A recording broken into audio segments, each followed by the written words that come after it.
zay ny amin'iny fa isan'ny hetsika iray lehibe entina anokafana ny 5 taona ny verenan'ny fahaleovantenan'ny Madagascar ny hetsika goavana Carnaval de Madagascar izay tanterahana amin'izao fotoana izao tamin'ity androany ity no nanomboana ny hetsika eny amin'ny lalan'ny fahaleovantena eny Analakely eny Fahombiazana zany no azo tao anatin'izany hetsika voalohany zany tao anatin'ity andro voalohany ity ihany koa maro ny tonga nanotrona maro ihany koa ireo nandray anjara. Fahombiazana tanteraka ny andro voalohany hetsika Carnaval de Madagascar izay karakarain'ny ortana sy ny 7 no totosaina androany tetsy amin'ny araben'ny fahaleovantena Analakely ny fanokafana tamin'ny fomba ofisialy ity hetsika goavana ity. Tonga avokoa ny olona nasain'ny mpikarakara handray anjara amin'ny Carnaval de Madagascar andiany voalohany ity. Nandravaka ny andro voalohany ny filaharana nataon'ireo mpianatra sy ireo karazan'olona maro avy any amin'ny faritra.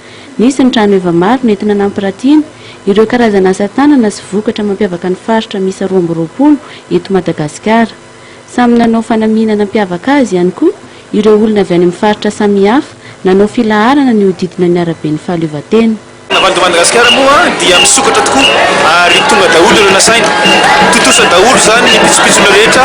3 andro no iainantsika n'izao Carnaval de Madagascar izao Madagascar paly izay telo filamatra nomena ny Carnaval de Madagascar ity. Entina ihany koa nanokafana ny fankalazana 5 taona ny fankalazantsika ny fahaleovantena. Maro dia maro ny fandaharam-potoana, anisan'izany ny artiste maro, anisan'izany grande parade, anisan'izany ny zumba Franky Vincent ampiseho fampisehoana mivantana ihany koa maimaimpoana ny Carnaval de Madagascar. Izany izany moa dia ifarana ny alahady 20 jona ao anatin'ny fête de la musique. Izay raha bangoina tokana fa dia misokatra amin'ny fomba ofisialy zany ity ny Carnaval de Madagascar. Asaintsika rehetra ho avy ety amin'ny araben'ny fahaleovantena satria dia 3 andro lanona metiko. Mbola itoram-pitso sy ho farana amin'ny alahady 20 ny volana jona ity Carnaval de Madagascar ity izay mifanandrify amin'ny fankalazana ny mozika eto Madagasikara.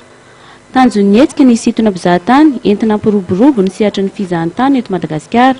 Mpizahatany avy any amin'ny faritra miisa 4 no andrasana natrika ity Carnaval ity. Raha amin'ny totaly 2 tapitrisa ny olona andrasan'ny mpikarakara mandritra ny hetsika tao ao anatin'ny 3 andro. Isa taona ny Carnaval manomboka izao raha nambaran'ny mpikarakara hatrany.